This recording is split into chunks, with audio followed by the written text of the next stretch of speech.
మమ్మల్ని ఇవాళ రాజకీయంగా ఎదగకుండా మా జాతి మొత్తాన్ని ఇవాళ నువ్వు బొంద పెడుతున్నావు.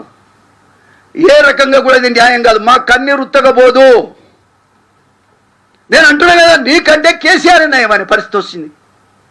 3 రోజులనే పొలాలు ఎండిపోతున్నాయి, కరెంటు లేదు, దళిత బంధు లేదు, అదేంది రైతు బంధు లేదు, తులం బంగారం లేదు.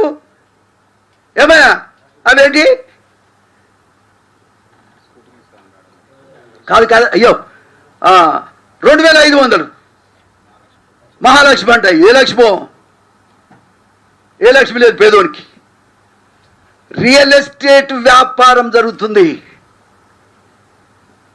రియల్ ఎస్టేట్ వ్యాపారులే ఇప్పుడు నీ దగ్గరికి వస్తున్నారు తప్ప ఎవడొస్తున్నా పేదోడు? ఏదో మా ప్రజాపాలన అని పెద్ద పెద్ద మాట్లాడుతున్నారు. 3 రోజులు